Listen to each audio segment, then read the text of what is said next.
이제 말씀을 시작하기 전에 여러분들에게 그런 얘기를 하고 싶어요. 예전에 그런 일이 있었습니다. 어떤 회사에 많은 부서들이 있어요. 근데 새로운 사장이 왔습니다. 새로운 사장이 오면서 야, 우리 회사에 원가 절감을 해야 되니까 이제부터 필요 없는 부서를 좀 찾아봐야 되겠다. 찾아봤어요. 딱 봤는데 근 5년간 서버실에서 일하고 있던 많은 사람이 있음에도 불구하고 그 서버실에서 아무런 문제가 발생하지 않았어요. 서버실, 여러분들 아시는 분들만 아실 거라 생각이 드는데, 그래가지고 이 사장이 처음 부임한 사장이 그래, 그러면 서버실에 있는 사람들을 다 잘라서 원가 절감을 해야 되겠다라고 생각한 것입니다.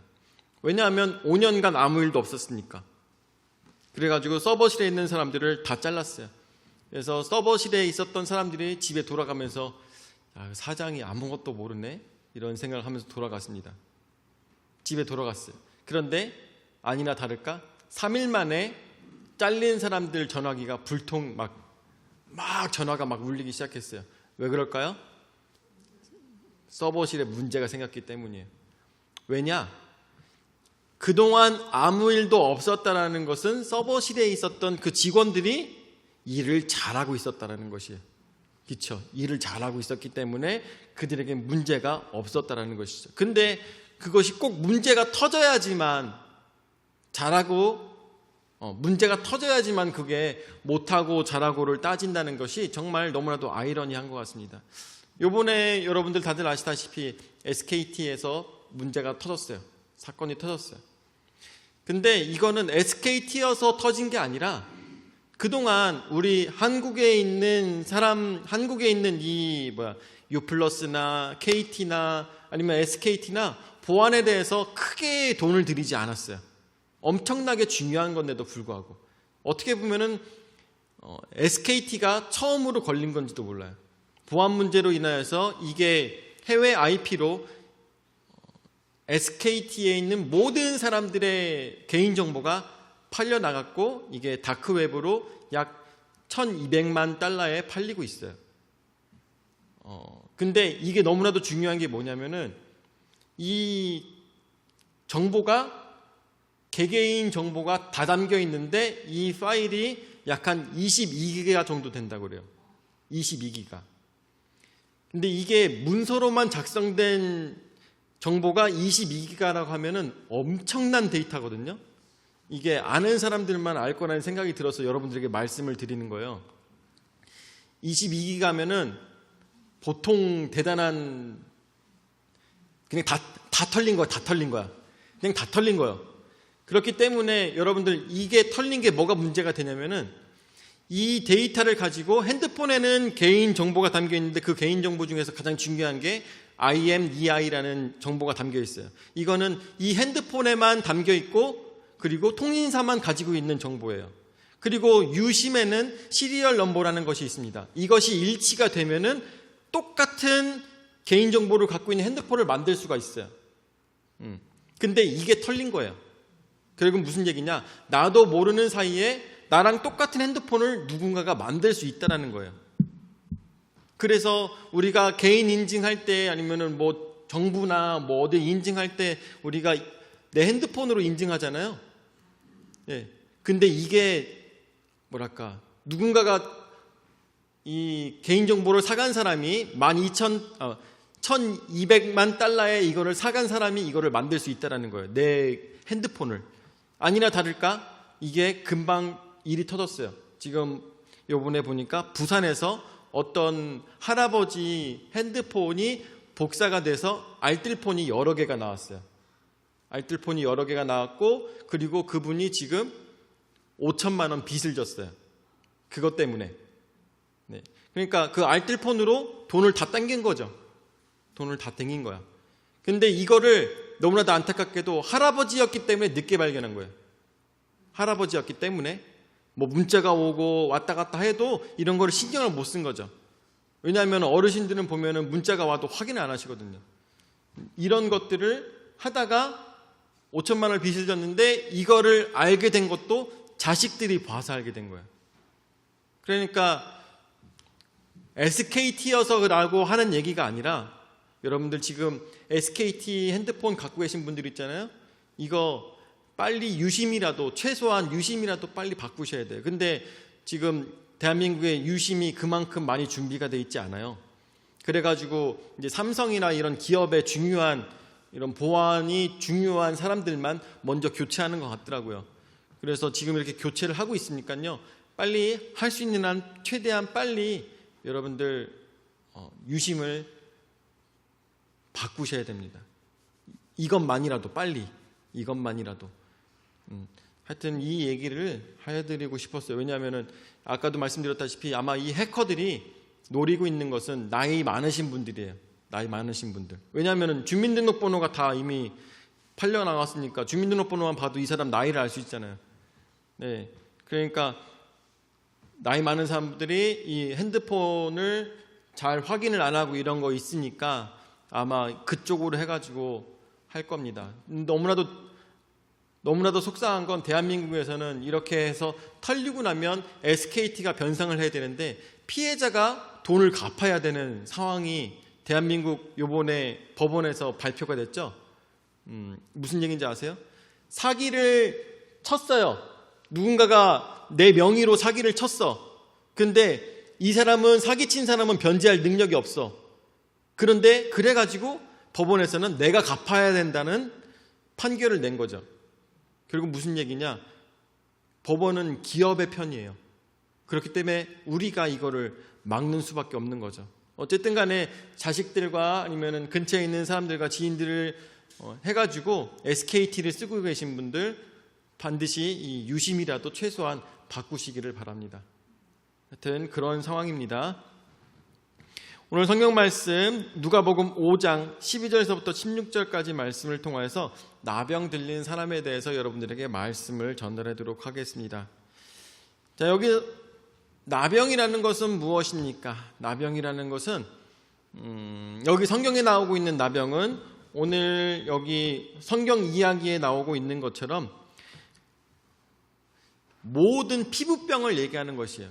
굳이 지금 우리가 알고 있는 한센병을 얘기하고 있는 것이 아니라 그 당시에는 나병이라고, 피부병을 나병이라고 기록하였고 그리고 그렇게만 알고 있었어요. 왜냐하면 그들이 알고 있는 피부병은 여러 가지가 될 수가 없기 때문입니다. 왜냐하면 여러분들 아시다시피 이 당시는 바이러스라는 것도 몰랐고 미생물이라는 것도 몰랐어요. 아무것도 그런 거에 대한 어떤 지식이 없어요.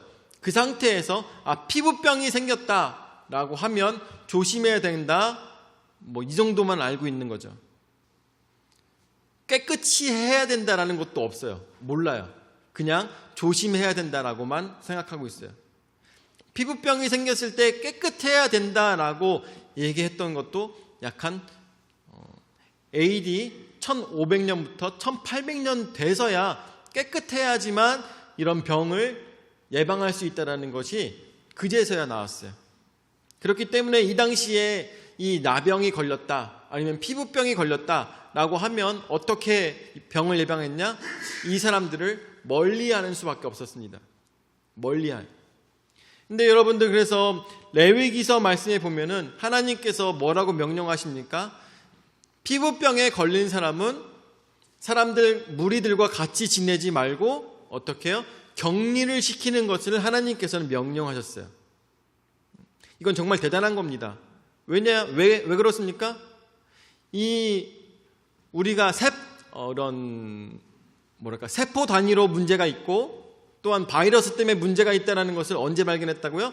약 한 1800년 정도에 AD 1800년 전대 그때쯤에 발견한 것인데 하나님께서는 이미 5000년 전에 저들로 하여금 피부병이 생기면 따로 격리해라 라고 하나님께서 명령하신 것입니다. 아무것도 모르는데도 불구하고.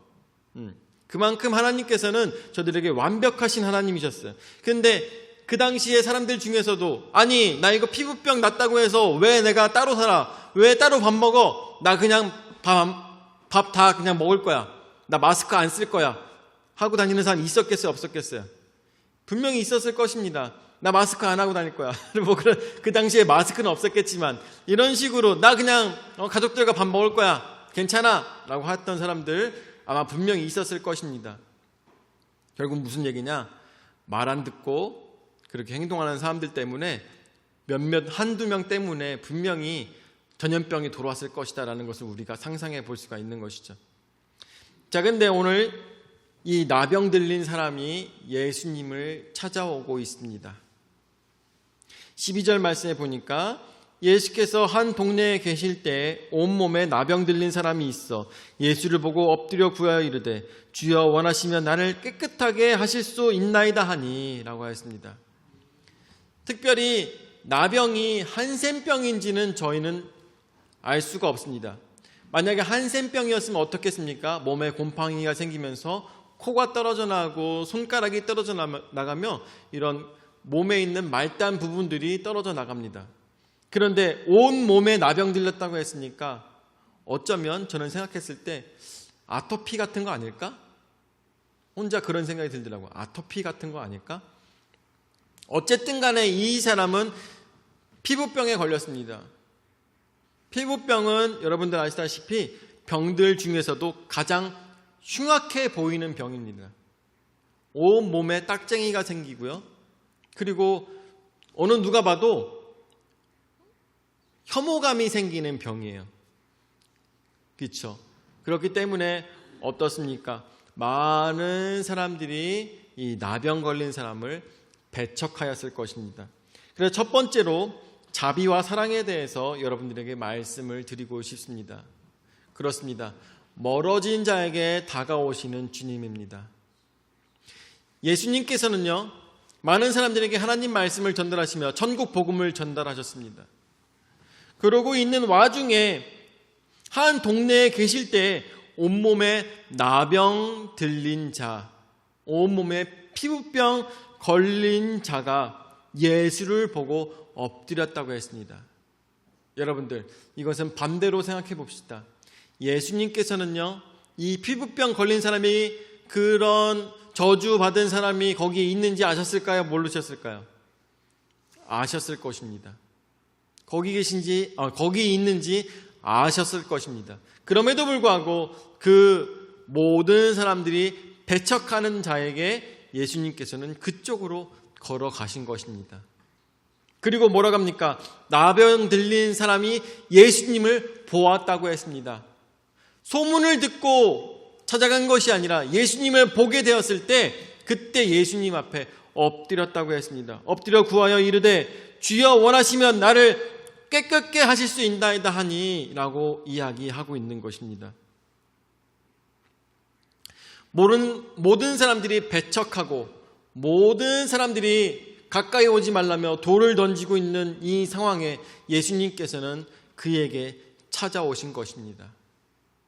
어떻게? 이 사람을 낫게 하기 위해서. 이 사람을 왜? 사랑하시기 때문에. 이 사람에게 왜? 자비를 베푸시기 위해서 이 나병 걸린 사람에게 찾아오신 것입니다. 어느 누구도, 그 부모조차도 가까이 하지 못하는 그 사람에게, 부모조차도 가까이 하지 못하는 그 사람에게 예수님께서는 찾아오셨던 것입니다. 모든 자가 등을 돌리며 가까이 하지 않는 자에게 주님은 찾아오신 것입니다. 그렇습니다. 우리의 인생 속에서 나는 혼자이고, 그리고 나는 언제나 사랑받지 못하고, 또한 나는 별것도 아니고, 나는 이 세상에 아무것도 아닌 사람으로서 살아가고 있었습니다.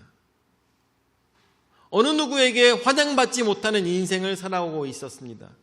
굳이 나에게 나병이 있지 않다 할지라도, 굳이 나에게 문제가 있지 않다 할지라도 나는 내 자신의, 내 마음속에서 썩어가고 있는 것을 어느 누구도 알지 못했지만 나 자신은 알고 있었죠. 그런데 그러는 상황에 이것을 뚫고 일어날 수 있는 용기가, 능력이 없었던 나는 그냥 주저앉을 수밖에 없는 상황들에 있었습니다. 그런데 그런 부족하고 연약하고 아무것도 아니었던 나에게 예수 그리스도의 복음이 들린다는 것입니다. 예수님께서 이 마을에 찾아오셨다는 것입니다. 예수님께서 우리 양촌리에 찾아오셨다는 것이고 우리 청주에 예수님께서 찾아오셨다는 소식을 듣게 됩니다. 여러분들, 예수님께서는 우리를 초청하시며 우리에게 다가오시며 우리에게 안아주시는 사랑과 자비의 예수님이신 것을 믿으시기 바랍니다.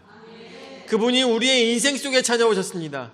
그분이 우리에게 다가오셨습니다. 그리고 문을 두드리십니다. 지찬아, 내 얘기 좀 한번 들어볼래? 물어보십니다. 그럴 때 여러분들 문을 꼭 닫아야겠습니까? 아니에요. 나는 아직 마음의 준비가 되지 않았어요. 아니에요. 나는 당신을 알지 못해요. 아니, 그것보다 나는 당신을 알고 싶지 않습니다. 그럴 때가 있습니다. 그럴 때가 있어요. 그랬다면은 이 나병 환자는 나을 수가 있었겠습니까? 그래서 두 번째로 우리가 봐야 될 것은 믿음의 행동인 것입니다. 우리는 용기가 필요한 것이죠.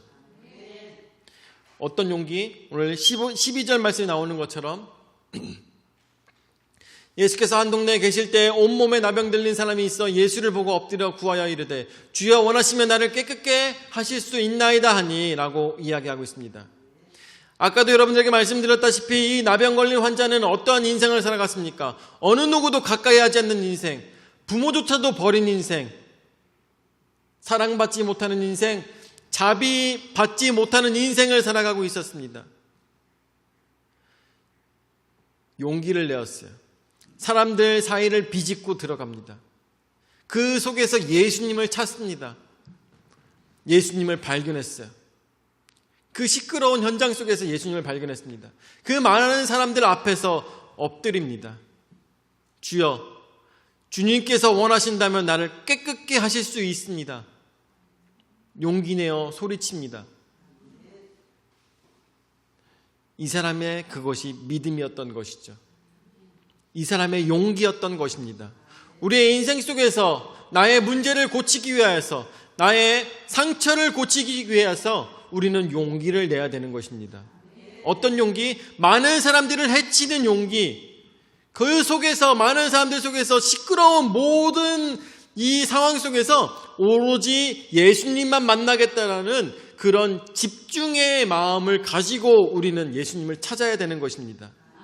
얼마나 시끄러웠겠습니까? 얼마나 많은 사람들이 그 속에서 예수님을 부르며 서로 사람들끼리 밀지 마라, 당기지 마라, 내 발 밟지 마라, 얼마나 많은 소리들이 있었겠습니까? 그런데 그 세상의 많은 잡음들 속에서 오직 무엇만 바라본 것입니까? 예수님만 바라본 것입니다. 예수님만 바라봤어요. 그리고 그 해치고 밑으로 기어서 모든 것들을 해치고 예수님을 만나면 내 인생이 변하겠다는 단 한 가지 마음을 가지고 용기를 내어서 예수님을 만납니다. 이 분만 만나면 나의 모든 문제가 해결된다라는 믿음이 있었기 때문인 것입니다. 우리 오늘 예수님을 만나러 왔습니다. 어떠한 마음가짐으로 왔습니까? 오늘 잠깐 예배 드리고 나면은 그래, 일주일간 마음이 편할 거야. 아니면 오늘 국수가 맛있을라나 이런 마음으로 오셨습니까? 아니면은 오늘 좋아하는 사람 만나러 왔습니까? 가장 중요한 것은 바로 예수 그리스도를 만나는 이 자리가 가장 중요하다는 것을 우리는 꼭 기억해야 될 것입니다. 그래서 이 문둥병 환자는 주님 앞에 나아갑니다. 세상에 온갖 잡음이 있지만 세상에 온갖 막는 사람들도 얼마나 많았겠습니까? 얘는 문둥병자 아니야? 왜 예수님 앞에 가까이 가? 하면서 막는 사람들도 많이 있었을 것입니다. 그런데 이 사람은 절박했습니다. 내 인생의 단 하나의 희망은 예수 그리스도밖에 없었던 것입니다. 그래서 예수님께 나아간 것이고 그 용기가 그에게 힘을, 나음을, 완전함을 허락해 줬다는 것을 우리가 말씀을 통해서 생각하게 됩니다. 그래서 13절 말씀에 어떻게 나옵니까? 예수께서 손을 내밀어 그에게 대시며 이르시되 내가 원하노니 깨끗함을 받으라 하신대 나병이 곧 떠나니라. 아멘. 자, 12절 말씀 다시 보죠. 12절 말씀에 예수를 보고 엎드려 구하여 이르되 주여, 주님께서 원하시면 나를 깨끗게 하실 수 있나이다라는 믿음이 있었던 것입니다. 주님께서 원하시기만 한다면, 주님께서만 원하신다면 나는 깨끗게 될 수 있습니다. 며칠 전에 제가 병원에 갔어요. 병원에 왜 갔냐면 발바닥에 뭔가 찔린 것 같은데 이 찔린 게 뭔지 모르겠는 거예요.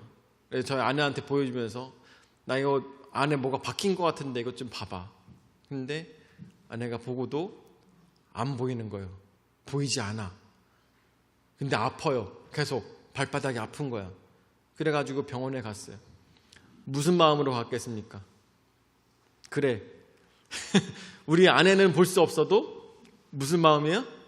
의사 선생님은 보시겠지. 의사 선생님은 찾아내시겠지. 라는 마음으로 갔습니다. 가가지고 병원에 찾아갔어요. 찾아가가지고 이제 간호사가 물어봤습니다. 어떤 일로 오셨어요? 라고 물어봤어요. 그래가지고 제가 뭐라고 했냐면 발바닥이 불편해서요 라고 했어요. 그랬더니 두 번 안 물어보더라고요. 네, 알겠어요. 앉아 계세요. 그러더라고요. 그래서 이따가 이제 의사가 불렀어요. 그래서 의사한테 갔어요. 의사 선생님이 어떤 일로 오셨어요? 그랬더니 제가 갑자기 이런 생각이 들더라고요.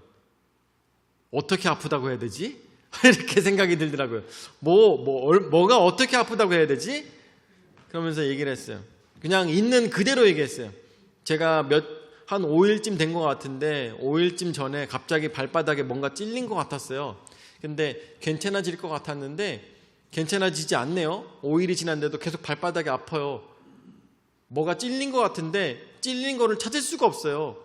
라고 그냥 구구절절히 다 얘기했어요. 어디가 어떻게 아픕니다 이렇게 얘기 안 하고 그냥 있었던 서사를 얘기했습니다. 서사 얘기를 했어요. 이게 무슨 마음이에요? 이렇게만 얘기해도 의사 선생님은 찰떡같이 알아듣겠지 라는 믿음인 거잖아요. 그죠? 예. 그랬더니 의사 선생님께서 그래요? 그러면 저기 누워보세요. 엎드려보세요 하는 거예요. 그래가지고 이제 엎드려가지고 발바닥을 이렇게 내고 있었어요. 의사 선생님이 오시더니만 이제 발바닥에다가 계속 보시는 거예요. 이제 그 부분만 빨개요. 그 부분만 살짝 빨개. 계속 보시면서 현미경을 두시고선 이렇게 하고 계속 보는 거예요. 이게 하면서 계속 보시는 거예요. 이게 이거 못 찾겠는데 하면서 막 그러시는 거예요. 그러면서 계속 계속 발바닥을 계속 건지시더라고요. 그러면서 계속 이거 못 찾겠는데 그러시더라고요. 못 찾겠다고 그러시더니만 한 20분을 보셨나 봐요. 못 찾겠는데 계속 하시면서 한 20분을 보셨어요. 그러고 난 다음에 아무것도 조치를 받지 못하고 다시 자리에 앉았어요. 이제 그러면서 하시는 말씀이 이거 아마 찔린 거는 찔린 건데 찔리고 난 다음에 그게 빠졌나 봐요. 빠졌기 때문에 아마 그 염증이 나서 이런 것 같으니까 이거 약만 바르고 그리고 이거 거즈만 붙여드릴 테니까 집에 가셔서 그냥 쉬시라고 이렇게 얘기를 하더라고요. 그래가지고 그렇구나 하고선 집에 가서 쉬었어요. 그랬더니 어떻게 됐을까요? 나았어요. 아프지 않아요. 더 이상. 믿음을 가지고 의사 선생님을 찾아갔더니 이런 말도 안 되는 것도 해결을 해주더라는 거죠. 이제 의술적으로 어떤 걸 해준 것은 아니지만 그 말 한마디가 저로 하여금 평안하게 만들어졌다는 것이죠. 자, 근데 오늘 말씀에 나오고 있는 나병 환자는 어떻게 해요? 예수님께서 너 나았어. 너 나았어. 이 한마디로 평안해질 게 아니잖아요. 몸에 병이 나아야 되잖아요. 없어져야 되잖아요. 없어져야 돼. 그런데 이 나병 환자가 뭐라고 합니까? 주께서 원하시면 나는 깨끗하게 될 줄을 믿습니다. 이것은 의사한테 갖는 믿음보다 더 큰 믿음이라는 것이죠. 이분은 의사 같은 분이 아니라 이분은 내가 알지 못하는 신비한 힘으로 나를 낫게 하실 거야. 나에게 기적을 일으키실 거야 라는 그런 믿음을 가지고 있었던 것입니다. 왜 이런 믿음을 가지고 있었겠습니까? 예전에 그렇게 했다는 소문을 들었기 때문에. 여러분들, 소문만 가지고 믿을 수 있습니까? 아닐 겁니다. 소문만 가지고 믿을 것은 아닐 것이에요. 그런데 이 나병 환자는 뭐라고 합니까? 믿어 의심치 않는 것입니다. 그렇게 됐을 때 어떤 일이 벌어졌습니까? 13절 말씀처럼 그에게 대시며 이르시되 내가 원하노니 깨끗함을 받으라 하신대 나병이 곧 떠나니라. 아멘. 그렇습니다. 이 나병 환자는 무엇으로 이 사람이 병의 고침을 받았습니까? 무엇으로? 바로 믿음으로 이 사람이 고침을 받은 것입니다. 약을 발랐습니까? 침을 발랐습니까? 아니면 흙을 발랐습니까? 어떠한 것도 필요 없이 오로지 예수님이라면 하실 수 있습니다라는 믿음 때문에 이 사람이 나았던 것을 보게 됩니다. 그래서 우리는 생각해야 될 것 세 번째로 능력, 바로 치유의 주님이신 것입니다. 오늘 우리가 이 자리에 모였습니다. 우리야 이 예배 시간에 모여 있을 이 자리에서 우리는 무엇을 가져야 되겠습니까? 무엇을 가져야 되겠습니까? 여기서 우리가 가져야 될 것은 믿음이라는 것입니다. 어떤 사람들은 교회를 찾아가고 예배를 드리러 갈 때 오늘 나에게 회사가 잘 되는, 아니면 이번 계약이 잘 성사가 되는, 이번 물건이 잘 출하가 되는, 이 물건이 잘 팔리게 되는 복을 나에게 허락해 주실 거야 라는 믿음을 가지고 있어요. 근데 여러분들, 그런 믿음으로는 하나님께서 행하시지 않습니다. 그런 것을 하기 위해서 하나님이 계신 것이 아니에요. 예수님께서 가신 것이 아닙니다. 그 사람의 인생에 있어서 가장 커다란 문제를 해결하기 위해서 예수님이 계시다라는 것이죠. 여러분들, 이 나병 환자에게는 가장 커다란 문제가 있었습니다. 그것이 무엇이었습니까? 나병이었을까요? 저는 그렇게 생각하지 않습니다. 이 나병 환자에게 가장 필요했던 것은 나병이 낫는 것이 아니라 바로 예수 그리스도가 가장 필요했다는 것입니다. 이분을 통해서 나의 인생이 변할 수 있다는 믿음이 가장 중요했다는 것입니다. 오늘 시간 우리가 나올 때 많은 문제들을 가지고 나왔습니다. 여러 가지 문제들, 정말 많은 문제들, 정말 다양하고 신묘막측한 문제들을 가지고 있을 것입니다. 그러면서 뭐라고 생각합니까? 이거는 답이 없어. 이거는 답이 없어 라고 생각할 것입니다. 이거는 방법이 없어 라고 생각할 것입니다. 여러분들, 다른 사람들이 보기에도 나병 환자에게는 답이 없었습니다. 나병 환자에게는 답이 없었어요. 방법이 없는 사람이었어요. 그런데 그 방법이 어디서 나왔습니까? 믿음에서 예수 그리스도 안에서 나왔다는 것입니다. 여러분들, 우리 마음속에, 우리의 인생 속에 가장 커다란 문제가 무엇이겠습니까? 가장 커다란 문제. 저는 모릅니다. 여러분들이 아시죠? 나의 마음 가장 어두운 곳에 있는 것, 그거 무엇입니까? 그게 뭐예요? 저는 모르겠습니다. 여러분들이 아시겠죠? 여러분들, 지금 여러분들이 돈이 많아지면 여러분들 모든 문제가 다 해결될 거라고 믿습니까? 아니죠. 저는 지금도 생각할 때 이 전상현 선교사님의 아들 전노이가 병만 나으면 모든 문제가 다 해결됩니까? 아니죠. 그것이 아닙니다. 진짜 우리 삶 속에 뿌리 깊게 있는 문제가 해결돼야 되는 것이죠. 그 모든 문제의 원초적인 가장 커다란 문제, 내가 살아감에 있어서도 하루 정도도 기쁘지 못한 그 마음의 문제들이 어떻게 해결돼야 된다는 것이죠? 예수 그리스도 앞에서 우리가 해결이 돼야 된다는 것입니다. 모든 문제가 해결이 하나만 풀리면 해결되는 것인데, 그거를 우리는 알지 못하고 언제나 곁가지에 있는 문제들만 바라보고 있는 것이죠. 나의 줄기의 문제가 끝나지가 않았는데, 지금 내 뿌리가 불타고 있는데 내 이파리에 있는 불만 끄고 있다라는 상황인 것이죠. 우리의 인생 속에서 가장 해결해야 될 가장 큰 문제, 바로 예수 그리스도 앞에 내려놓으시길 바랍니다. 내가 예수님을 만나지 못한 것이 가장 커다란 문제라는 것을 우리는 깨달아 알아야 될 것입니다. 그 속에서 내가, 여러분들, 기도는 어떻게 하십니까? 나의 돈이 요번에 얼마나 필요하니까 요번 돈 좀 해결해 주세요. 나 자식이 이렇게 아프니까 이 아픈 문제 좀 해결해 주세요. 이렇게 기도하는 것이 아닙니다. 진정 기도해야 되는 방법은 내가 예수님께서 원하시는 곳에 있냐가 가장 중요하다는 것이죠. 내가 어떠한 삶을 살아가고 있느냐. 여러분들, 가장 문제의 해결점은 아까도 말씀드렸다시피 나뭇가지에 있는 불을 끄는 것이 아니라 썩어가는 뿌리를 먼저 해결해야 된다는 것을 우리가 생각해야 되면서 예수 그리스도 안에서 여러분들 모든 문제 해결을 찾으시기를 예수 이름으로 축원을 드립니다. 아멘. 기도하시겠습니다. 찬양받게 합당하신 주님 은혜와 사랑을 감사를 드립니다. 우리의 마음이 연약하고 우리의 삶이 연약하고 또한 나의 삶이 문둥병처럼 병들어 있는 모습 속에서 나는 언제나 돈이 필요하고 나는 언제나 삶의 안위가 필요하다고 찾고 있었던 많은 나병 환자들이 우리 여기에 모여 있습니다. 주님, 나에게 찾아오셔서 나의 가장 커다란 문제, 예수 그리스도를 만나지 못했던 것, 나의 가장 커다란 문제, 예수 그리스도 앞에 믿음으로 서지 못했던 것, 이것을 회개하며 나아갈 때 모든 문제가 다 해결되는 은혜를 허락하여 주시옵소서.